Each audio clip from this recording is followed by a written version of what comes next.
नीट पेपरफुटीच्या प्रकरणी शिक्षण मंत्री धर्मेंद्र प्रधान यांच्या राजीनाम्यासाठी दिल्ली, मुंबई, महाराष्ट्रासह देशभरामध्ये तब्बल 26 दिवस पेटलेल्या आंदोलनाच्या वणव्याच्या नंतर अखेर काल प्रधान यांनी राजीनामा दिलाय। तरुणाईच्या बुलंद आवाजाला न्याय देखील मिळाला आणि याच विजयाचा प्रचंड जल्लोष आज 26 जुलै रोजी दादरमधल्या छत्रपती शिवाजी महाराज मैदानावरती साजरा केला जाणार आहे। शिवसेना पक्षप्रमुख उद्धव ठाकरे, महाराष्ट्र नवनिर्माण सेनेचे अध्यक्ष राज ठाकरे यांच्या उपस्थितीमध्ये तरुणाईच्या एकजुटीचं दर्शन यावेळेला घडणार आहे। सकाळी 10 वाजता शिवतीर्थावरच्या वीर सावरकर मार्गावरती हा कार्यक्रम सुरू होईल। सोनम वांगचूक आणि कॉकरोच जनता पार्टीच्या आंदोलनाला पाठिंबा देण्यासाठी देशभरामध्ये आंदोलनाचं रान पेटलं होतं। अखेर या लढ्याला मोठं यश आलं आणि या सगळ्या पार्श्वभूमीवरती आज तरुणाईचा शिवतीर्थावरती प्रचंड जल्लोष साजरा होणार आहे।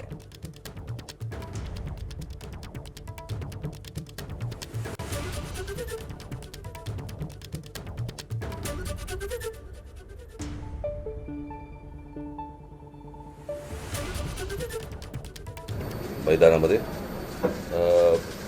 वीर सावरकर मार्गावरती तिथेच व्यासपीठ असेल। तिथून सिद्धिविनायकला जे जाणार होतो तर तिथेच असेल आणि तिथेच सगळेजण जमतील।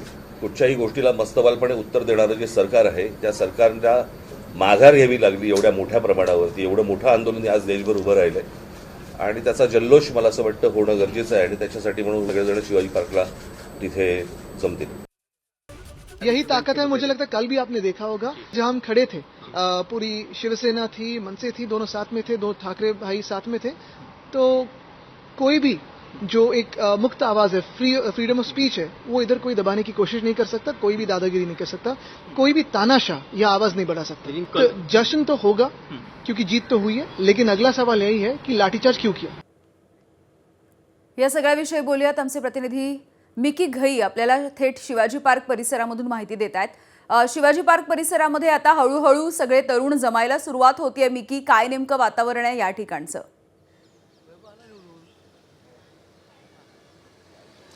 अगदीच जर आपण बघितलं तर आता मी छत्रपती शिवाजी पार्कच्या जवळ आहे आणि या ठिकाणी जवळपास 10च्या सुमारास मोठ्या प्रमाणात जे जिंजीज आहेत, यंगस्टर्स आहेत ते या ठिकाणी जमायला सुरुवात होतील, कारण दोन्ही ठाकरे बंधूंनी आवाहन केलेलं आहे आणि या निमित्ताने दोन्ही ठाकरे बंधू पुन्हा एकत्र दिसणार आहेत। आणि त्याच पार्श्वभूमीवर या ठिकाणी जर आपण बघितलं तर कडेकोट पोलीस बंदोबस्त मोठ्या संख्येने तैनात करण्यात आलेला आहे आणि हळूहळू या शिवाजी पार्क परिसरामध्ये हळूहळू गर्दी देखील व्हायला सुरुवात झाली आहे। मी दाखवतोय खूप मोठ्या प्रमाणात पोलीस बंदोबस्त चारही बाजूनी तैनात करण्यात आलेला आहे। आणि आता जर आपण बघितलं तर माझ्यासोबत मनसेचे पदाधिकारी जे सुरुवातीपासून ॲक्टिव्ह दिसले या सगळ्या मुवमेंटमध्ये देशपांडेजी आहेत।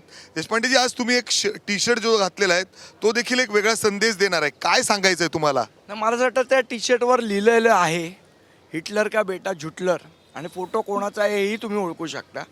या पद्धतीने गेल्या 12 वर्षात देशात हुकुमशाही चाललेली, म्हणजे सरकारच्या विरुद्ध बोलायचंच नाही, बोललं तर तुम्हाला ईडी CBI लागणार, तुम्ही तुमचे लोक निवडून आणले तर त्यांना आम्ही पैसे देऊन फोडणार, अशा प्रकारची जी सगळी हुकुमशाही चाललेली।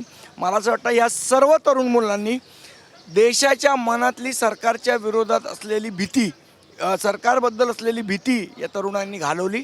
हा सर्वात मोठा टेक या आंदोलनातून आपण घेऊ शकतो। अर्थात या निर्णयानंतर जर आपण बघितलं काल धर्मेंद्र प्रधानांनी राजीनामा दिला आणि त्याच्यानंतर एक जल्लोष दिसला सगळ्या युवा जेनझीमध्ये आणि बॅनर्स, पोस्टर्स तुम्ही बघितले असतील हातामध्ये कशा पद्धतीने ते घेऊन बाहेर पडले होते। तसं काय आज होणार आहे? कशा पद्धतीने ही सगळी आज नाही, मला असं वाटतं आज विजयाचा जल्लोष त्यांना, आता ते आपण त्यांचं आंदोलन बघितलं की कशा पद्धतीने एक वेगळं टाईपचं आंदोलन करतात, जे आंदोलनं परंपरागत कधी झाली नाही आहेत, असं वेगळं आंदोलन बघितलं त्यांनी। आंदोलनाच्या मार्फत लोकशाहीचा उत्सव हा फक्त निवडणूक नसतो, तर आंदोलन हा सुद्धा लोकशाहीचा उत्सव असतो, फेस्टिवल ऑफ लोकशाही असतं, हे त्यांनी दाखवून दिलं। खरं तर या सगळ्यांचे अभिजित दिपके असतील, सोनम वांगचूक असतील आणि सगळी तरुण मुलं, यांना खरोखर अभिनंदन, यांना सॅल्यूट की त्यांनी या पद्धतीने हा लढा दिला, हा संघर्ष केला। आज अंदाजे किती यंगस्टर्स, जेनझीज येतील? कारण ज्या पद्धतीने उद्धव ठाकरेंनी, राज ठाकरेंनी आवाहन केलं होतं, कसा प्रतिसाद मिळेल? परंतु इथं पोलीस बंदोबस्त खूप कडक आहे।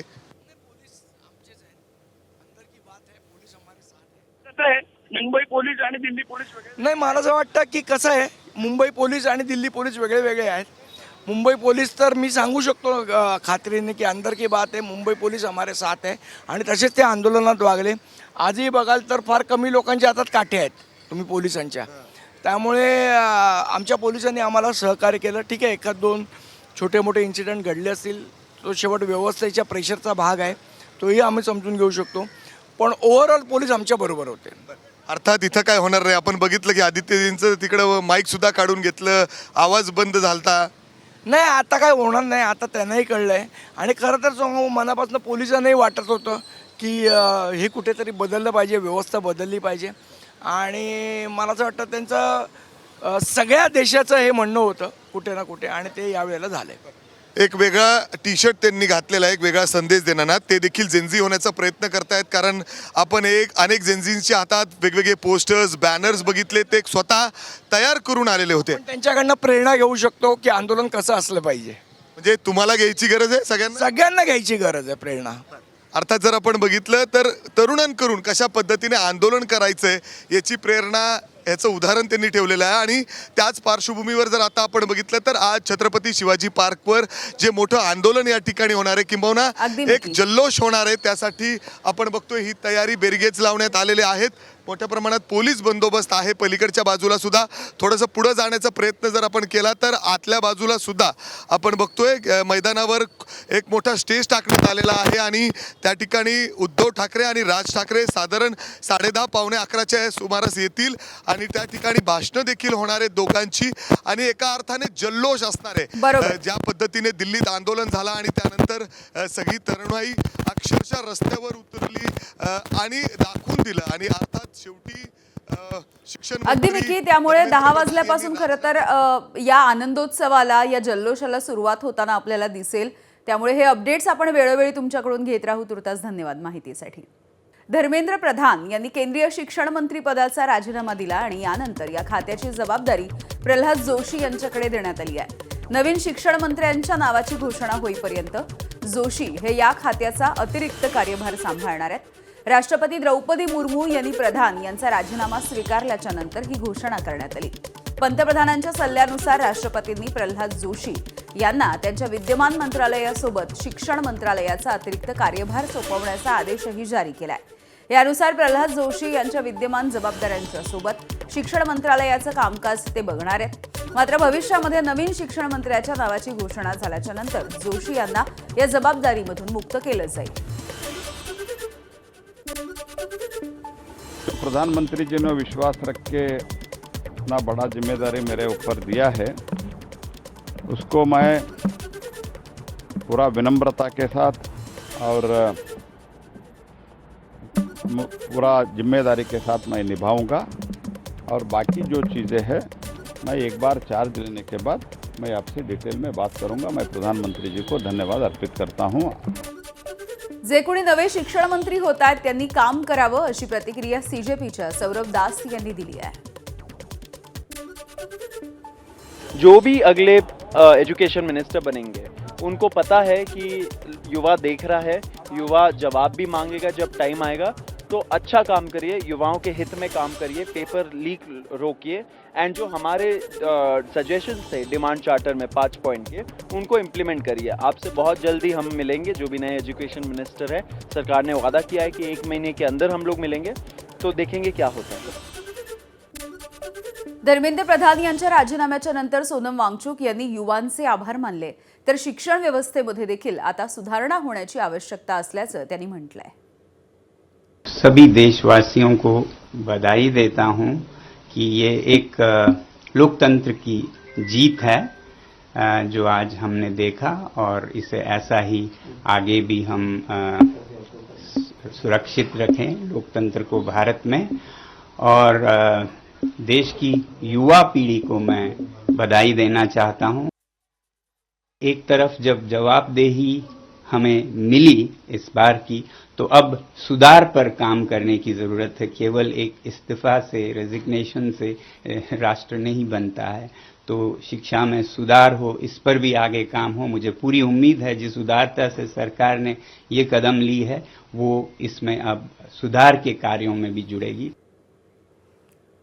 केंद्रीय मंत्री धर्मेंद्र प्रधान यांनी राजीनामा दिल्याच्या नंतर मोदी सरकार सध्या ॲक्शन मोडवर आलंय. मोदी सरकार शिक्षणाच्या संदर्भात नवीन कायदा देखील लागू करणार आहे आणि या सगळ्या घडामोडींच्या पार्श्वभूमीवर सार्वजनिक परीक्षा सुधारणा विधेयक 2026 हे सोमवारी लोकसभेमध्ये मांडलं जाईल. हे विधेयक मांडण्याची जबाबदारी केंद्रीय मंत्री डॉक्टर जितेंद्र सिंह यांच्यावरती सोपवण्यात आली आहे. जितेंद्र सिंह हे 27 जुलै रोजी लोकसभेत हे विधेयक सादर करतील. विधिमंडळ कामकाज हे विधेयक सभागृहामध्ये मंजूर करून घेण्याची जबाबदारी जितेंद्र सिंह यांच्यावरती असणार आहे.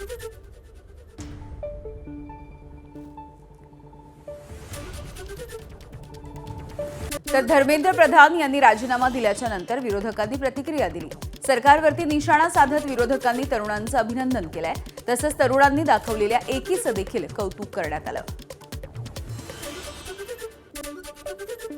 All across the country for the rights of students, for the reform of our education system.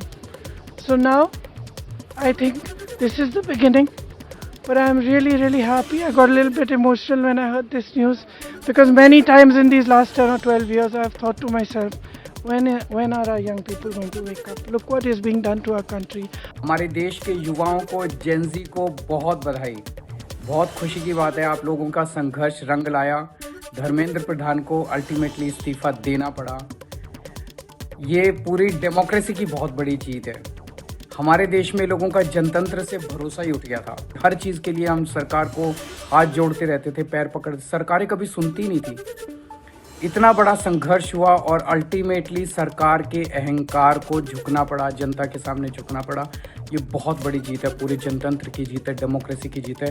और सरकार को भी अब समझ लेना चाहिए कि आपको जनता की सुननी पड़ेगी. लोकशाही जी या देशामध्ये मृतप्राय झाली होती, त्या लोकशाहीला योगदान देणारी ही आजची घटना आहे आणि त्याबद्दल या देशातल्या तरुण वर्गाचं अभिनंदन करावं तेवढं थोडंच.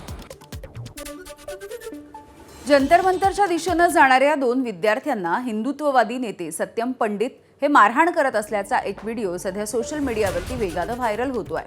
अखिलेश यादव यांनी त्यांच्या एक्स हँडलवरची एक पोस्ट केली आहे आणि या पोस्टच्या द्वारे भाजप सरकारवरती त्यांनी हल्लाबोल केलाय. अखिलेश यादव, संजय राऊत, जितेंद्र आव्हाड यांनी हा व्हिडिओ एक्स पोस्ट केला.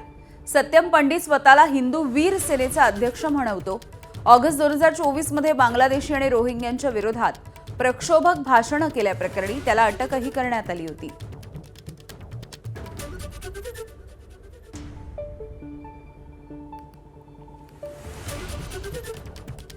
तर जंतर मंतरच्या दिशेनं जाणाऱ्या 2 विद्यार्थ्यांना सत्यम पंडित यांनी अडवलं आणि हिंदुत्ववादी नेते सत्यम पंडित यांनी मारहाण केल्याचा हा एक व्हिडिओ कालपासून सोशल मीडियावरती व्हायरल होताना दिसतोय. सत्यम पंडित हा गाडीमध्ये बसलेला दिसतोय. वेगवेगळ्या पद्धतीचे प्रश्न त्याने या विद्यार्थ्यांना विचारलेत आणि शिव्या देखील या विद्यार्थ्यांना त्याने दिलेल्या आहेत. अखिलेश यादव यांनी एक्स हँडलवरती हा व्हिडिओ पोस्ट केलेला आहे. गळ्यामध्ये भगव्या रंगाचा उपरणं घातलेला हा सत्यम पंडित आहे आणि त्याने विद्यार्थ्यांना मारहाण केली आहे. या सगळ्या व्हिडिओच्या नंतर सध्या विरोधकांनी देखील सवाल विचारलेला आहे. पाहूयात पुढची बातमी. मुंबईमधील सार्वजनिक ठिकाणी होणारा कचरा, किनाऱ्यावरचा कचरा आणि समुद्रामधला कचरा या सगळ्या संदर्भात मुंबई उच्च न्यायालयानं आता चिंता व्यक्त केली. मुंबईच्या समुद्रामध्ये तळाशी किती कचरा साठून राहिलेला आहे, त्यामुळे जीवसृष्टीचं किती नुकसान होतंय याची कल्पना सुद्धा करवत नाही, असं निरीक्षण नोंदवत पावसाळ्यामध्ये समुद्रामधून किनाऱ्यावरती येणारा प्लास्टिकचा कचरा हा पर्यावरणासाठी धोकादायक आहे. प्लास्टिक कचरा पर्यावरणासाठी धोकादायक असल्याचं हायकोर्टानं आता स्पष्ट केलंय. तसंच प्रत्येक वॉर्ड कचरामुक्त ठेवण्याची जबाबदारी वॉर्ड अधिकाऱ्यांची असल्याची आठवण देखील हायकोर्टानं पालिकेला करून दिली आहे. परदेशामध्ये स्वच्छता पाळणारे नागरिक इथे मात्र रस्त्यावरती कचरा टाकतात, ही बाब स्वीकारार्ह नाही. हायकोर्टानं हे चांगलं सुनावलेलं आहे. नागरिकांमध्ये शिस्त आणि पर्यावरणाबाबतची जाणीव निर्माण करण्याची गरज आहे. सार्वजनिक ठिकाणी कचरा टाकणाऱ्यांवरती सीसीटीव्हीच्या माध्यमातून लक्ष ठेवा, त्यांच्यावरती दंडासह फौजदारी कारवाई देखील करायला हवी, असंही हायकोर्टानं म्हटलंय.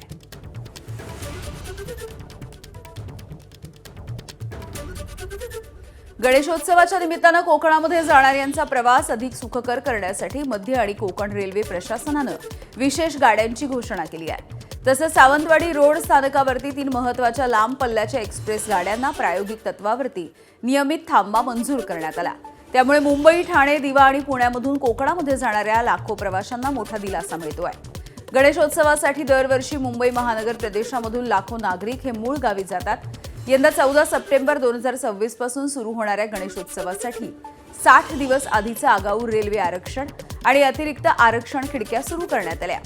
दुसरीकडे CSMT मंगळुरू एक्सप्रेस आणि हजरत निजामुद्दीन तिरुअनंतपुरम राजधानी एक्सप्रेसला 26 जुलैपासून तर LTT त्रिवेंद्रम गरीब रथ एक्सप्रेसला 27 जुलैपासून सावंतवाडी या ठिकाणी थांबा मिळणार आहे. खराब हवामानामुळे 6 दिवस स्थगित केलेली अमरनाथची यात्रा काल पहलगाम आणि बालटाल या दोन्ही मार्गांनी पुन्हा एकदा सुरू झाली आहे. हवामानामध्ये झालेली सुधारणा आणि जम्मू श्रीनगर राष्ट्रीय महामार्ग पुन्हा एकदा सुरू झाल्याच्या नंतर ही यात्रा सुरू झाली. 6,000पेक्षा अधिक भाविकांनी जम्मूवरून काश्मीरच्या दिशेनं प्रस्थान केलंय. अनंतनाग जिल्ह्यामधील किलोमीटर लांबीच्या पहलगाम मार्गावरती आणि गांदरबल जिल्ह्यामधील 14 किलोमीटर 48 लांबीच्या बालटाल मार्गावरती झालेल्या मुसळधार अशा पावसामुळे आणि खराब हवामानामुळे खबरदारी म्हणून 19 जुलैला ही यात्रा स्थगित करण्यात आलेली होती. राज्यामध्ये पावसाचा जोर काहीसा ओसरताना दिसतोय. मात्र 25 ते 29 जुलैच्या दरम्यान मुंबईसह कोकण, गोवा आणि घाटमाथ्यावरती काही ठिकाणी ऊन तर काही ठिकाणी हलक्या ते मध्यम सरी बरसतील असा अंदाज आहे. पालघर, ठाणे, मुंबई, रायगड आणि रत्नागिरी या भागामध्ये दक्षिण कोकणाच्या तुलनेमध्ये जास्त पाऊस असेल. तर 26 जुलैच्या सकाळी पावसाच्या जोरदार सरी येण्याची शक्यता हवामान विभागानं वर्तवली. पुणे आणि उत्तर मध्य महाराष्ट्रासह मराठवाड्यामध्ये सोमवारपर्यंत हलका ते मध्यम स्वरूपाचा पाऊस असेल. तर दक्षिण मध्य महाराष्ट्रामध्ये मात्र पाऊस अत्यंत हलका राहील. बंगालच्या उपसागरामध्ये कमी दाबाचा पट्टा तयार झालाय. विदर्भामध्ये मुसळधार पावसाची शक्यता आहे. तसंच छत्रपती संभाजीनगर परिसरामध्ये वादळी वाऱ्यांसह पावसाचा अंदाज आहे.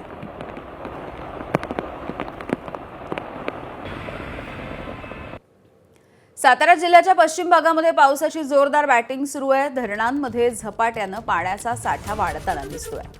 कण्हेर धरण 93% भरलंय. 4ही दरवाजे उघडत 5,000 क्युसेकनं वेण्णा नदीपात्रामध्ये सध्या पाण्याचा विसर्ग होतोय. तर महाराष्ट्राची भाग्यलक्ष्मी असलेलं कोयना धरण हे 73 TMC पर्यंत पोहोचलं. सातारा जिल्ह्याच्या पश्चिम भागामधील प्रमुख मोठ्या धरणांच्या पाण्याच्या पातळीमध्ये वाढ झाली आहे. या मुसळधार पावसामुळे भात लागवडीला वेग आला असला तरी दुसरीकडे साताऱ्याचा पूर्व भाग अजूनही पावसाच्या प्रतीक्षेत आहे. माण, खटाव, म्हसवड, दहिवडी इथल्या भागामध्ये चारा आणि पाण्याच्या टंचाईचं संकट गडद होण्याची भीती आहे. इथला आढावा घेतलाय आमचे प्रतिनिधी वैभव बोडके यांनी. सातारा जिल्ह्यात गेल्या काही दिवसापासून सलग मुसळधार पाऊस कोसळत असल्यामुळे सातारा जिल्ह्याच्या पश्चिम भागामध्ये असणारी जी मोठी धरणं आहेत त्या धरणाच्या पाणी साठ्यामध्ये मोठ्या प्रमाणात वाढ झाली आहे. मी सध्या कण्हेर धरणाच्या परिसरामध्ये आहे. या ठिकाणचे 4ही दरवाजे आता सध्या उचलण्यात आले आहेत आणि त्यातून मोठ्या प्रमाणावर विसर्ग देखील पाण्याचा करण्यात आला आहे. तब्बल 5,000 क्युसेक पाण्याचा विसर्ग वेण्णा नदी पात्रामध्ये सुरू करण्यात आला आहे.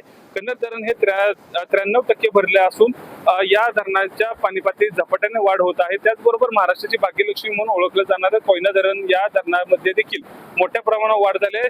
सध्या कोयना धरणाची पाणी पातळी ही झपाट्यानं वाढत आहे. पश्चिम भागातील जी धरणं आहेत या धरणांच्या पाणी पातळीमध्ये झपाट्यानं वाढ होताना आपल्याला पाहायला मिळत आहे. सलग सुरू असलेल्या या मुसळधार पावसामुळे या भागातील जनजीवन देखील विस्कळीत झाला आहे. तर दुसरीकडे पाहिलं तर शेतीच्या कामाला देखील वेग आला आहे. भात लागवडीवर मोठ्या प्रमाणात या भागामध्ये देखील सुरू झाले आहे. मात्र साताऱ्याच्या जर पूर्व भागाचा विचार केला तर या भागामध्ये अजूनही पावसाची प्रतीक्षेत शेतकरी असल्याचं आपल्याला पाहायला मिळतंय. या ठिकाणी मोठ्या प्रमाणावर पाणी टंचाईचं संकट येऊ शकतं. त्याचबरोबर चारा टंचाईचं संकट येऊ शकतं अशी शक्यता देखील शेतकरी आता व्यक्त करताना पाहायला मिळत आहेत. जुलै महिना संपत आला तरी पूर्व भागामध्ये मोठा मुसळधार पाऊस अजून कोसळला नसल्यामुळे शेतकरी तिकडचा चिंतित आहे. तर पश्चिम भागामधील जो शेतकरी आहे तो देखील सुकवल्याचं चित्र आपल्याला पाहायला मिळते. सध्या कण्हेर धरणातून 5,000 क्युसेक पाण्याचा विसर्ग हा वेण्णा नदी पात्रात करण्यात आला आहे. त्यामुळे वेण्णा नदी काठच्या गावांना सतर्कतेचा इशारा देखील यावेळी प्रशासनाच्या माध्यमातून देण्यात आला आहे. कॅमेरामॅन ओमकारसह वैभव बोडके, ABP माझा, सातारा. नंदुरबार जिल्ह्यामध्ये गेल्या काही दिवसांपासून सुरू असलेल्या रिमझिम पावसामुळे शेतीच्या कामांना वेग आलाय. पावसाच्या सततच्या सरींमुळे पिकांना जीवदान मिळालंय. मिरची उत्पादक शेतकरी पिकांच्या चांगल्या वाढीसाठी आणि संरक्षणासाठी दोरीच्या सहाय्यानं झाडांना आधार देत आहेत. त्यामुळे मिरचीची झाडं अजून मजबूत होत आहेत. उत्पादन आणि उत्पन्नामध्ये वाढ होण्यासाठी मदत होणार आहे. जिल्ह्यामध्ये दमदार पाऊस नसला तरी रिमझिम पावसाचा पिकांना मोठा फायदा होतोय. यंदा कापसाच्या क्षेत्रामध्ये घट झाली असली तरी मिरचीचं उत्पादन समाधानकारक राहील अशी अपेक्षा व्यक्त होते. त्यामुळे मिरची उत्पादक शेतकरी मजुरांच्या माध्यमातून दोरी बांधून पिकांना आधार देण्याचं आणि संरक्षण करायचं काम करतायत.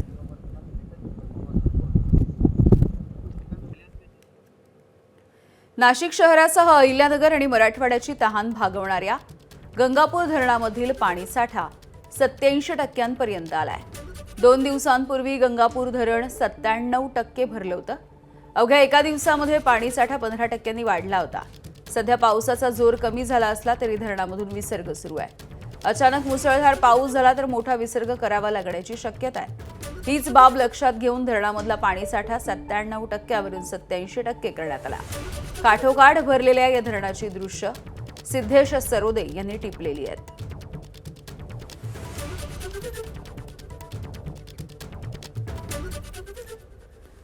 नाशिकसह जिल्ह्याभरामध्ये मागच्या आठवडाभर सुरू असलेल्या मुसळधार पावसामुळे जिल्ह्यामधील छोटे मोठी धरणं ही देखील वाहत आहेत. सर्व जलसाठ्यांच्या पाण्याच्या पातळीमध्ये वाढ झाली. 12 धरणांमधून मोठ्या प्रमाणावरती सध्या नदीच्या पात्रामध्ये पाण्याचा विसर्ग सुरू आहे.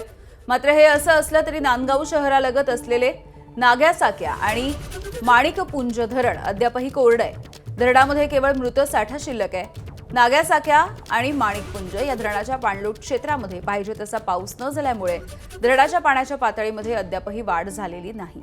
त्यामुळे परिसरामधल्या गावांना पिण्याच्या पाण्यासह शेती सिंचनाचा प्रश्न कायम आहे. मागील वर्षी नाग्यासाक्या धरण लवकरच भरलं होतं. यंदा मात्र पावसाळा सुरू होऊन महिना उलटला तरी धरणामध्ये समाधानकारक पाणी आलेलं नाही.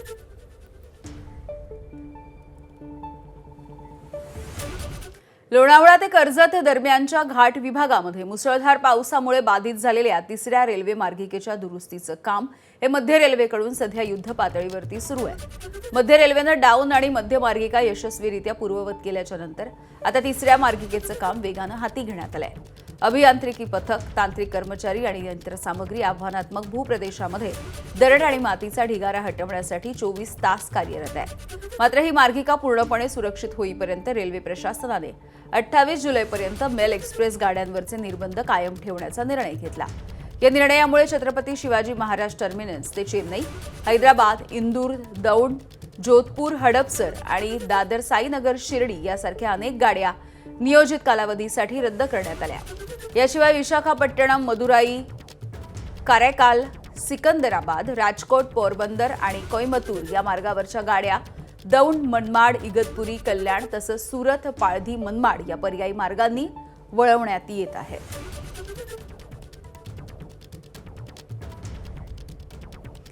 एकीकडे संपूर्ण राज्यभरामध्ये पावसाची धुवाधार अशी बॅटिंग सुरू असताना धुळे जिल्ह्यामध्ये आजपर्यंत झालेल्या पावसामुळे धरणांमधला पाणीसाठा काही प्रमाणावरती वाढलेला असला तरी अद्यापही धुळे जिल्ह्याला दमदार पावसाची प्रतीक्षा कायम आहे. जिल्ह्यामध्ये लघु प्रकल्पामध्ये केवळ 28% इतका जलसाठा शिल्लक आहे.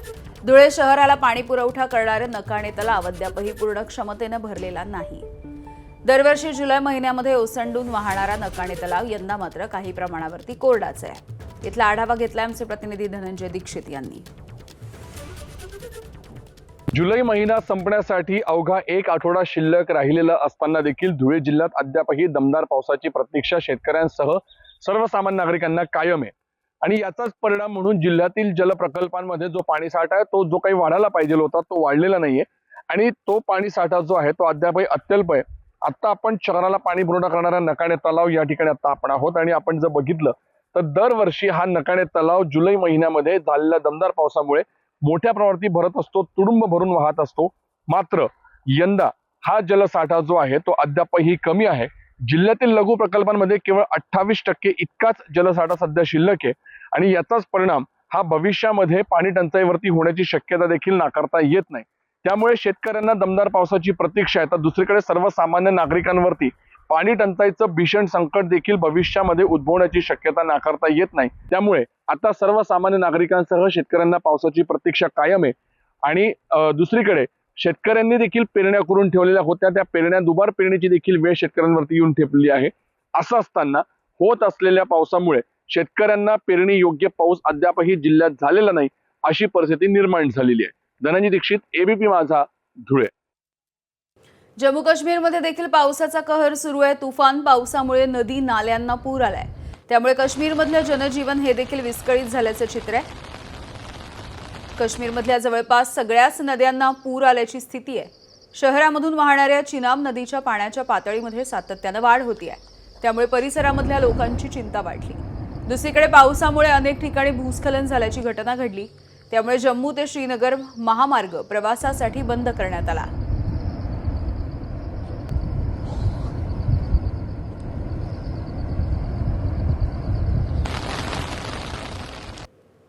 जम्मू आणि श्रीनगर महामार्गावरती भूस्खलन झालंय। गंगरू परिसरामध्ये डोंगराचा भाग कोसळला आणि त्यामुळेच हा महामार्ग ठप्प झाला। रस्त्यावरती पडलेले दगड आणि माती हटवण्याचं काम युद्ध पातळीवरती सुरू आहे। पाऊस कायम असल्यामुळे दरड हटवण्याच्या कामामध्ये अडथळा निर्माण होतो आहे।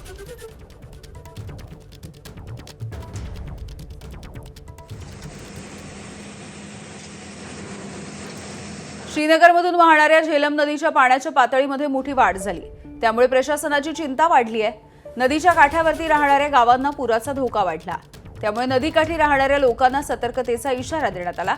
प्रशासनही झेलम नदीच्या पाण्याच्या पातळीवरती लक्ष ठेवून आहे।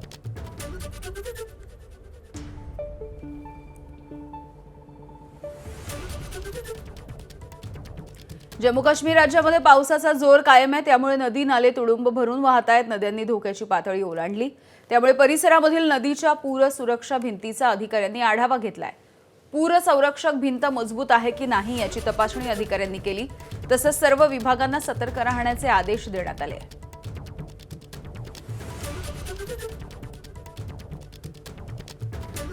बातमी कर्नाटकामधील पावसानं कमबॅक केलेला आहे आणि जोग वॉटरफॉल हा प्रवाहित झालाय। धबधब्याचं सौंदर्य बघण्यासाठी पर्यटकांची पावलं सध्या या धबधब्याच्या दिशेनं वळू लागली आहेत।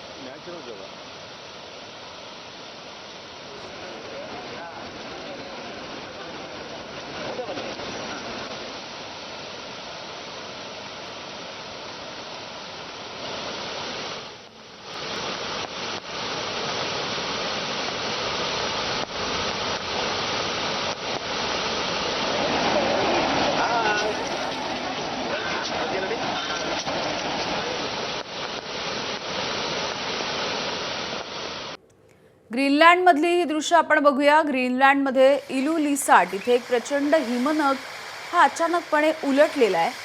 हिमनग हा वेगानं फिरला, त्यामुळे समुद्रामध्ये प्रचंड मोठ्या लाटा निर्माण झाल्या। अनेकांनी ही दुर्मिळ नैसर्गिक घटना बघितली देखील आणि या घटनेचा व्हिडिओ सध्या सोशल मीडियावरती व्हायरल होतो आहे। दिलासादायक बाब म्हणजे या घटनेमध्ये कुठलीही जीवितहानी किंवा मोठं नुकसान झालं नाही।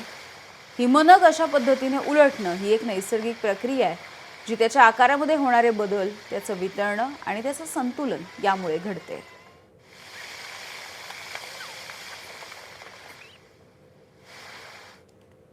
राज्यभरातल्या इतर काही महत्त्वाच्या घडामोडी जाणून घेऊयात। एक ब्रेकिंग बातमी आहे। ईडीनं मुंबईमधल्या वांद्रे इथल्या हॉटेल रंगशारदा आणि प्रभादेवी इथल्या भूखंड अशा एकूण 332.24 कोटी रुपयांच्या 2 स्थावर मालमत्ता जप्त केल्या। या दोन्ही मालमत्ता रंगशारदा हॉटेल्स प्रायव्हेट लिमिटेडच्या ताब्यात असल्याची माहिती ईडीनं दिली आहे। मनी लॉन्ड्रिंग प्रतिबंधक कायद्याच्या अंतर्गत करण्यात आलेल्या या कारवाईमुळे या प्रकरणाला नवं वळण प्राप्त झालंय।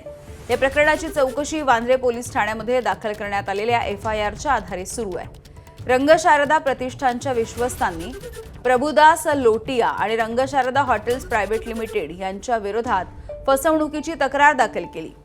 ईडीच्या माहितीनुसार म्हाडाने मराठी नाट्य, साहित्य आणि सांस्कृतिक उपक्रमांना चालना देण्यासाठी सवलतीच्या दरामध्ये रंगशारदा प्रतिष्ठानला भूखंड दिला होता। मात्र या जमिनीचा मूळ उद्देश बाजूला ठेवून तिचा व्यावसायिक वापर करण्यात आल्याचा आरोप आहे।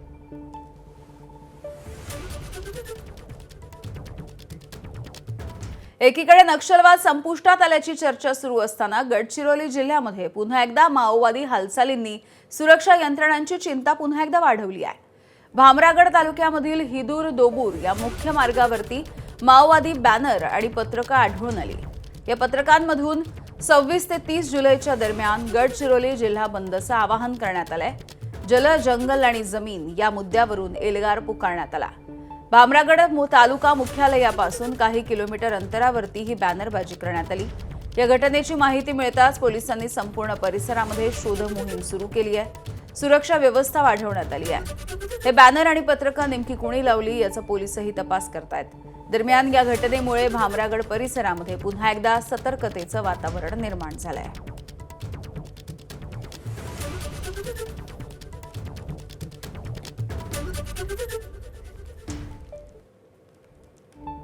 इतर काही महत्त्वाच्या घडामोडींचा वेगवान आढावा घेऊया।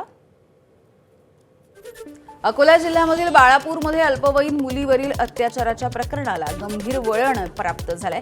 घरामध्ये भाड्यानं राहणाऱ्या पोलीस कर्मचारी पवन वडगावेवर घरमालकाच्या अल्पवयीन मुलीवरती लग्नाचं आमिष दाखवून वारंवार अत्याचार केल्याचा आरोप आहे। या घटनेच्या नंतर पीडित मुलीनं आत्महत्येचा देखील प्रयत्न केला होता। गेल्या काही दिवसांपासून उपचार सुरू असताना तिची मृत्यूशी झुंज अपयशी ठरली आहे। या घटनेच्या नंतर संतप्त नागरिकांनी पोलीस उपविभागीय कार्यालयाच्या समोर ठिय्या आंदोलन केलं। आरोपीला तातडीनं अटक करा, पॉक्सो कायद्याच्या अंतर्गत कठोर कारवाई करा आणि तपास वरिष्ठ अधिकाऱ्यांकडे सोपवा अशी मागणी करण्यात आली। मात्र आरोपी अद्यापही फरार असल्यामुळे पोलिसांच्या भूमिकेवरती प्रश्न निर्माण होतो आहे। बाळापूर पोलीस स्टेशनला त्याचे जे सहकारी आहे, त्याचे बॅचमेट जे आहे, एका बॅचमेटच त्याला माहिती देत आहेत पूर्ण। 12 तारखेला पण त्याला 3-4 कॉल केलेले बाळापूर पोलीस स्टेशन। मग आमचं म्हणणं आहे की बाबा तुम्ही त्याला लवकरात लवकर अटक करा आणि मेन म्हणजे पॉक्सोचा गुन्हा दाखल करा। कारण की एक मेसेज कसा आहे, मी स्वतः चेक करून पूर्ण माहिती काढलेली आहे त्या मोबाईलची। मोबाईल जेव्हा आम्हाला रात्री म्हणजे उघडला त्या दिवशी 11 तारखेला, त्याच्यानंतर ही वस्तुस्थिती माहीत पडली की हा त्याचा कारणीभूत आहे म्हणून। पीडितेच्या नातेवाईकांनी तक्रार दिली असून त्याबाबत गुन्हा दाखल आहे। सदर आरोपीचा शोध आम्ही गुन्हा दाखल झाल्यापासून शोध घेत असून त्यासाठी आम्ही वेगवेगळी टीमसुद्धा गठीत केलेली आहे आणि आरोपी राहत असलेल्या ठिकाणी तसेच त्याच्या राहत्या गावी वगैरे आम्ही टीम पाठवून आरोपीचा शोध घेत आहे। लवकरच आम्ही आरोपी अटक करण्याचा प्रयत्न करून कायदेशीर प्रक्रिया करत आहोत। रायगडच्या माणगाव तालुक्यामधल्या हरणे आदिवासी वाडीमधून एक अत्यंत धक्कादायक आणि तितकी संतापजनक अशी घटना समोर आली। दारू पिऊन घरी आलेल्या पतीला जाब विचारणं पत्नीला महागात पडलंय। संतापाच्या भरामध्ये पतीनं पत्नीवरती कोयत्यानं हल्ला केला, तिच्या हाताचा पंजाच तोडला। गंभीररित्या जखमी झालेल्या महिलेवरती सध्या उपचार सुरू आहेत। आरोपी पतीला पोलिसांनी अटक केली आहे। वाशिमच्या शिरपूर जैन गावामध्ये काही दुकानांना आग लागली होती। आगीमध्ये 3 ते 4 दुकानं जळून खाक झाली। आगीवरती सध्या नियंत्रण मिळवण्यामध्ये यश आलेलं आहे। मात्र मालेगाव नगरपंचायतीची अग्निशमन यंत्रणा तब्बल 1 तास उशिरानं घटनास्थळी पोहोचल्यामुळे नागरिकांनी तीव्र असा संताप व्यक्त केला। आगीचं कारण अजूनही समोर आलेलं नाही। धाराशिव जिल्हा परिषदेच्या मोडकळीस आलेल्या शाळेचा मुद्दा ऐरणीवर आला। शेकडो वर्गखोल्या पाडण्याच्या अवस्थेमध्ये असल्यामुळे निर्लेखित केल्या खऱ्या, मात्र नवीन वर्गखोल्या बांधकाम हे रखडलेलं आहे। त्यामुळे तुळजापूर तालुक्यामधील वाणेगाव इथे जवळपास गेली 2 वर्षांपासून प्राथमिक आरोग्य केंद्रामध्ये शाळा भरती आहे। विद्यार्थ्यांना शाळा नाहीये, खेळायला मैदान नाहीये। एकाच इमारतीमध्ये रुग्णावरती उपचार आणि विद्यार्थ्यांना शिक्षण दिलं जात आहे। विद्यार्थी म्हणतात की आम्हाला शाळा बांधून लवकरात लवकर दिली जावी। इथला आढावा घेतला आमचे प्रतिनिधी अप्पासाहेब शेळकेंनी। आता आपण आहोत तुळजापूर तालुक्यातल्या वाणेगाव इथं अक्षरशः जिल्हा परिषदेची जी शाळा आहे ती प्राथमिक आरोग्य केंद्राच्या इमारतीत भरती आणि गेल्या वर्षभरापासून हे विद्यार्थी आरोग्य केंद्रामध्ये अभ्यासाचे धडे गिरवत आहेत। ही इमारत आपण पाहिली तर 2 मजली इमारत आहे। वरच्या मजल्यावर आरोग्य केंद्र आहे तर खालच्या मजल्यावर जिल्हा परिषदेच्या शाळेचे 7 वर्ग भरले जातात। खरं तर गेल्या वर्षभरापासून हे चित्र आहे। धोकादायक इमारत म्हणून या शाळेला घोषित करण्यात आलं आणि त्यानंतर विद्यार्थ्यांना इकडे हलवण्यात आलं। पूर्ण हॉस्पिटलही नाही आणि पूर्ण शाळाही नाही अशी अवस्था आमच्या गावची झालेली आहे। तर माझी एकच प्रशासनाला विनंती आहे की लवकरात लवकर आमच्या शाळेचं काम पूर्ण करून द्यावं। 5वी 6वी 7वीला एकत्र वर्ग बसवतात। स्कॉलरशिप शिष्यवृत्ती आणि नवोदयमध्ये त्रास होतो एकेकांना आणि अभ्यासक्रम बदलल्यामुळे अजून त्रास होतो आहे आणि शिक्षकांना शिकवायला पण भेटत नाही। पहिली दुसरी एकत्र बसतात। पाण्याची पण सोय नाही आहे आम्हाला आणि ती इमारत धोकादायक असल्यामुळे तिथं बसता येत नाही आणि इथं आलो आहे आम्ही। तिथे पावसात पाणी भरत होतं त्या वर्गात, म्हणून आम्ही इथं आलो आहे। तर इथं पण काही लोकांना वगैरे त्रास होतो, जे आजारी लोक असतात ते वर दवाखान्यात येतात, त्यांना पण त्रास होतो।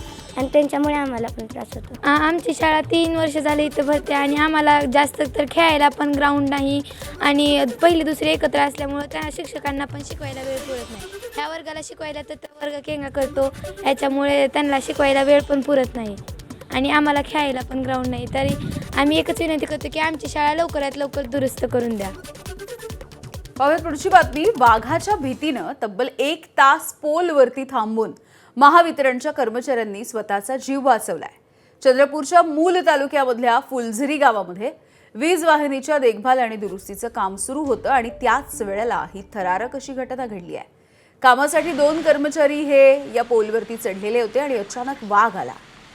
या कर्मचाऱ्यांची भंबेरी उडाली. वाघ परिसरामध्ये वावरत असल्यामुळे स्वतःचा जीव वाचवण्यासाठी कर्मचारी तब्बल 1 तास पोलवरती अडकून पडले. वाघ या परिसरामधून निघून गेल्याची खात्री झाल्याच्या नंतर त्यांनी या लाईनचं काम पूर्ण केलं आणि यानंतर सुरक्षितपणे खाली उतरून स्वतःची सुटका करून घेतली. या संपूर्ण घटनेचा व्हिडिओ सध्या सोशल मीडियावरती व्हायरल होतो आहे. आज 27वा कारगिल विजय दिवस आहे. संरक्षण मंत्री राजनाथ सिंग हे द्रास इथे मानवंदनेच्या कार्यक्रमामध्ये सहभागी होतील. 1999 मध्ये झालेल्या कारगिल युद्धामधल्या वीर जवानांना ते पुष्पचक्र अर्पण करून मानवंदना देतील.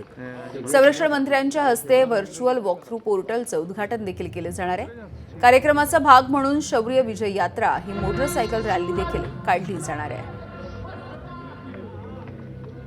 तर याच दिवसाच्या निमित्ताने पंतप्रधान नरेंद्र मोदी यांनी देखील प्रतिक्रिया दिली. देशाला सुरक्षित ठेवल्याबद्दल शूर सैनिकांचे त्यांनी आभार मानलेत. सैनिकांचं शौर्य सदैव अभिमानाचा विषय राहील असंही मोदींनी म्हटलंय. सैनिकांची देशभक्ती आणि कर्तव्याप्रती असलेली निष्ठा ही प्रेरणा देत राहील.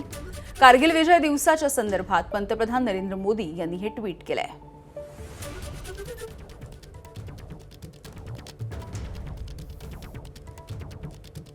जर्मनीची राजधानी बर्लिनमध्ये आयोजित प्राईड परेडवरील हल्ल्याच्या संशयितांची ओळख पोलिसांनी पटवली आहे.